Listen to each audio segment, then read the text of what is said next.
And then we're moving on to the second shelf of my collection. We have Season 10 Blu Ray box set, which I have probably already mentioned a majority of already. Great season overall, with The Green Death being one of my favourite Doctor Who stories of all time. And thanks to this box set, I was able to watch the Three Doctors for the first time around whenever I got this box set. And not a good story in my opinion, although the banter between Pertwee and Troughton is excellent. We have the Doctor Who Collection Season 12, which is a first edition of this box set. I'll never forget how I managed to get this for only £2 in a charity shop. It's kind of hilarious how charity shops don't know shit about collector's items sometimes. It's honestly hilarious, but either way, this is a great series. I've already mentioned all of the stories in it already. Then here we have Season 18, which is a bit of a mixed season from what I've seen of it, but I still haven't seen The Leisure Hive and Meglos.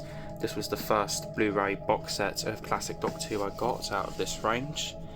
Then here we have the Collection Season 19, which I bought at the same time with Season 10 in a CEX. I still haven't seen a lot of this season. I'm still yet to watch Fall to Doomsday, Kinder, Black Orchid and Time Flight, but I am considering working my way through this entire box set sometime soon and doing a mini sort of watch through marathon of Season 19. Then here we have the Collection Season 23. If I didn't have any of the Blu-ray box sets already and I could only own one, I would go for this one.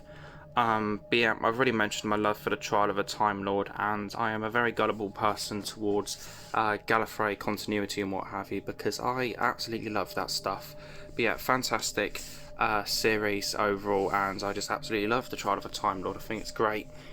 Then here we have the magnificent Season 26, the most recent Blu-ray box set, with Season 14 coming out soon. This is a great series overall, and in between takes with my standard DVDs and recording my Blu-rays here, I have actually watched Battlefield again, and boy oh boy is that a strange story. But yeah, overall an absolutely fantastic season. And with this box set I was able to watch The Curse of Fenric for the first time, and boy oh boy is that a fantastic story. And I do have plans to review it and Ghostlight at some point. Then here we have the Davros Collection, which is a limited edition box set featuring all of his classic series television stories, as well as some Big Finish audio dramas in this big limited edition box set. Very nice sort of collector's piece, can fetch fairly high prices sometimes, I think. Then here we have the Doctors, the William Hartnell years, which is this big sort of collection of interviews from people that worked with him during his era. I think this thing overall stretches to about 5.5 hours or something like that. It's very comprehensive by the looks of it, and I am most interested in giving this a go, as William Hartnell is my all-time favourite Doctor, and it's just going to be absolutely fantastic to have a watch of all of these interviews.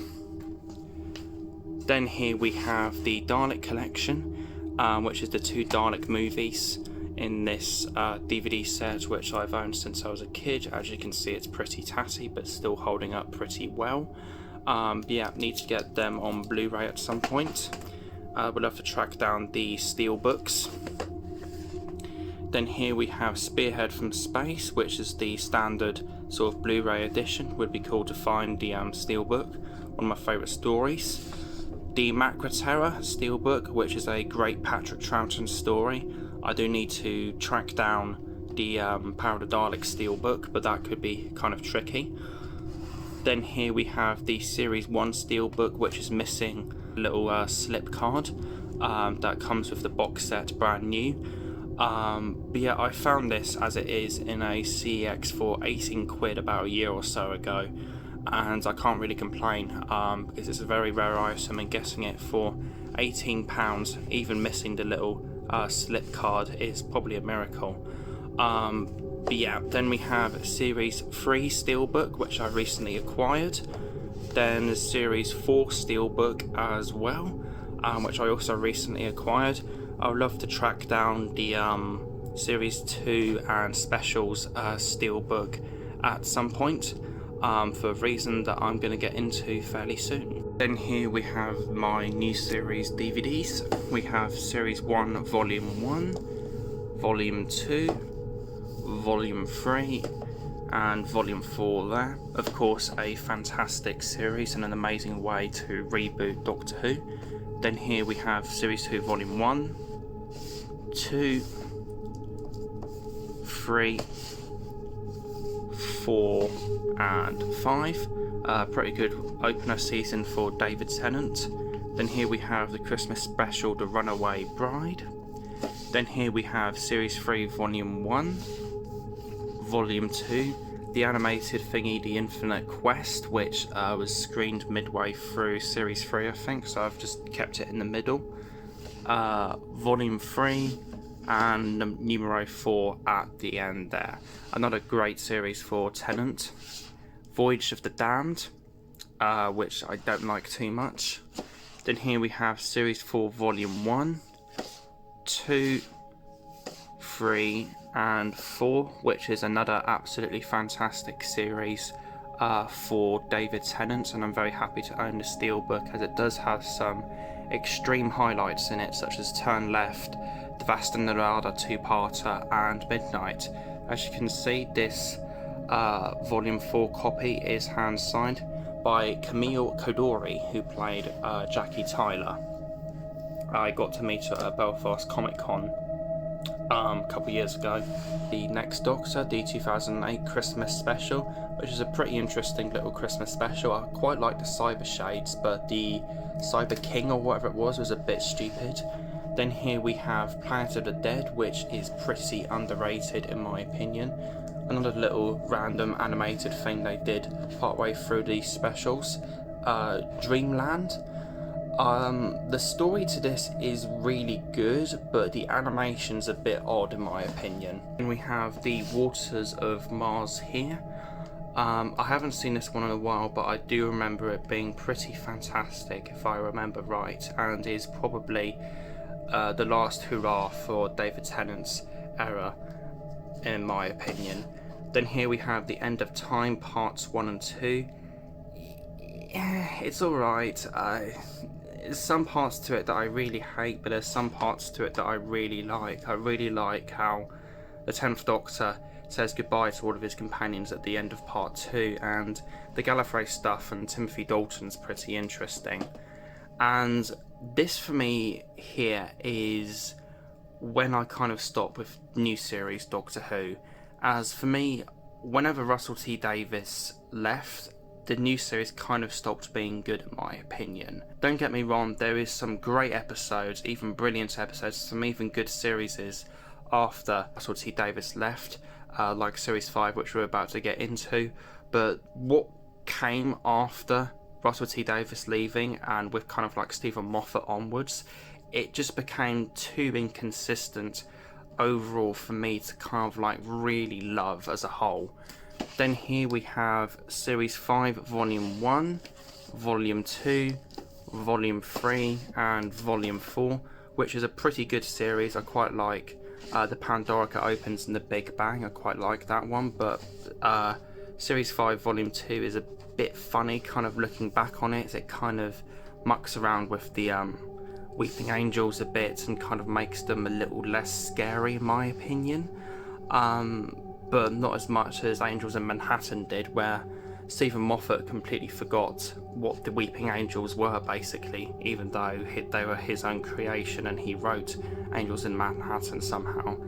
Just goes to show how much he cared about Doctor Who, I guess. Then here we have Series 6 Part 1A, Part 1B, Part 2A and Part 2B. This is a pretty mixed series overall in my opinion, but I do like both of the two-parters, even the Ganger two-parter, although that is a bit simplistic and maybe a little bit of a rip-off of Fury from the Deep thinking about it. Then here we have the complete 7th series. This is another fairly all over the place series, I think. Some pretty good episodes to it, particularly Hyde, which I think is fantastic.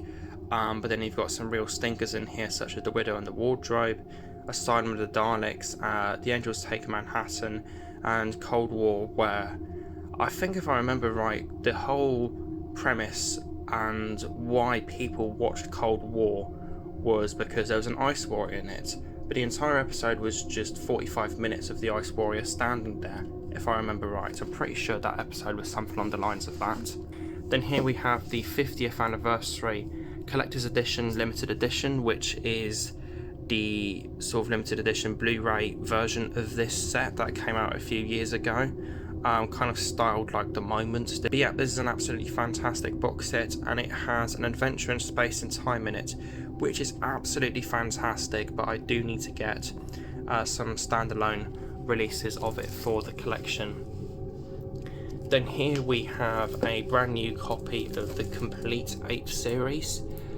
I got this for Christmas back in 2014, brand new, and I've had no incentive whatsoever to open it. It's a pretty good series, but I've just never really had any desire to open it up and watch it, so a bit weird that. Then here we have Last Christmas and The Return of Dr. Mysterio, both of which I found in a charity shop. Last Christmas, it's alright. But then The Return of Dr. Mysterio, I'd rather pass a kidney stone than watch that again. Then here we have Series 1, Episodes 1 and 2, and Episodes 7 and 8, and these weird kind of fact file type of things. Invasion of the Bane here, which is the pilot episode to the Sarah Jane Adventures series. Would like to track down the complete box set of that. Then here we have the complete run of Torchwood for TV here. Now, with a bit of luck on eBay, I was able to track down a lot, and I mean a lot, of the Torchwood Big Finish audio dramas, as I was interested in giving them a go, as they kind of really interested me. So I ended up starting to watch the entire series of Torchwood, and really enjoyed it up until a point which I'll get into now. We have the complete first series, which is a really good series. Overall has some really good episodes to it, such as Ghost Machine. Then here we have the complete second series, which was an improvement on the first series in my opinion, and was just a great series overall. Has some really strong episodes to this, such as Adrift, I think it's called. The one with the sun sort of locks away on this island, and the one with the clowns in it. This was at the cinema. This was a great series overall in my opinion. Then here we have Children of Earth, which is an absolutely incredible little mini-series, fantastic little 5-hour adventure. And then this is what I mean here. Torchwood Miracle Day. Fucking hell.